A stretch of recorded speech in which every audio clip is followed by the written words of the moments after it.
तो देखिए ये बिहार में आज हुआ है, किस तरह से धुआंधार रैलियों का सिलसिला शुरू हो चुका है। लेकिन आइए ये बताते हैं कि क्या मोदी गेम चेंजर साबित होंगे, क्योंकि आज प्रधानमंत्री नरेंद्र मोदी आए, उन्होंने रैलियां की, एक नहीं तीन रैली की, ये आपको बताएंगे। और हम खास ग्राफिक्स के जरिए आपको ये समझा रहे हैं, ये बता रहे हैं कि किस तरह से प्रधानमंत्री नरेंद्र मोदी की रैलियां क्या गेम चेंजर साबित होंगी। 3 रैलियां की हैं प्रधानमंत्री नरेंद्र मोदी ने आज बिहार में। पहली रैली सासाराम में 42 मिनट की ये रैली थी प्रधानमंत्री नरेंद्र मोदी की। उसके बाद गया में देखिए अब ये पुष्पक विमान आ चुका है, और पुष्पक विमान यानी प्रधानमंत्री नरेंद्र मोदी भी इसी तरह के एक विमान से पहुंचे बिहार की धरती पर। यहां पर 3 रैलियां उन्होंने संबोधित की। लेकिन ये 3 रैलियां क्या गेम चेंजर साबित होंगी? क्या प्रधानमंत्री नरेंद्र मोदी ही असली गेम चेंजर हैं बिहार विधानसभा चुनाव के? इसी पर आज चर्चा भी हम करने वाले हैं। लेकिन ये जो पुष्पक विमान है, ये आपको बताने के लिए काफी है कि 3 रैलियां आज प्रधानमंत्री ने की हैं। पहली रैली सासाराम में 42 मिनट की, उसके बाद गया में दूसरी रैली 27 मिनट की, भागलपुर में 22 मिनट की तीसरी रैली, कुल मिलाकर 1 घंटा 31 मिनट। क्या यही बदलाव लाएंगे? 1 घंटा 31 मिनट। 13 जिलों पर असर डालेगी ये रैलियां, 67 सीटों को प्रभावित करती हैं। 13 जिले, 67 सीटें। क्या प्रधानमंत्री नरेंद्र मोदी, ये लाखों की भीड़ जो आई थी, उसके सामने जो उन्होंने कहा वो गेम चेंजर होगा?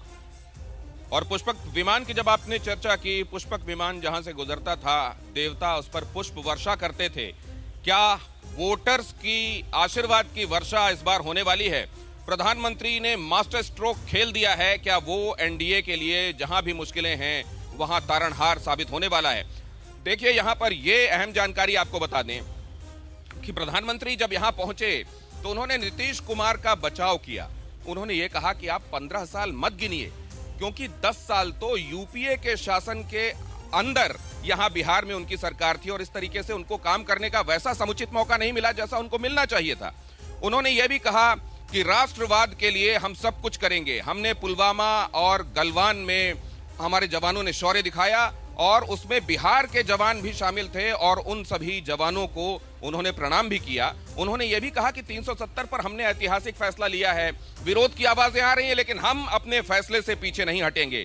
उन्होंने ये भी कहा कि हमने वोटर से सीधा संवाद किया है, और हमको सीधा इशारा मिला है कि सभी सर्वेज भी ये दिखा रहे हैं कि एनडीए की सरकार वापस आने वाली है, और तेजस्वी खारिज कर दिए गए हैं। और उन्होंने ये भी जोड़ दिया कि कुछ लोग लहर होने का भ्रम भी सामने रख रहे हैं। ये केवल भ्रम है और उससे ज्यादा कुछ नहीं। उन्होंने ये भी कह दिया कि लालटेन की बात करने वालों को ये पता होना चाहिए कि उसका जमाना अब चला गया है। 90 के दशक में बिहार में सिर्फ अराजकता देखने को मिली है। किसानों को संदेश दिया उन्होंने कि कुछ लोगों के लिए किसानों से ज्यादा बिचौलिए अहम हैं, और वही किसानों के लिए जो ताजा फैसले लिए गए हैं उस संदर्भ में विरोध कर रहे हैं। परवाह देश की, सोमवार से शुक्रवार रात 10 बजे TV9 भारतवर्ष पर।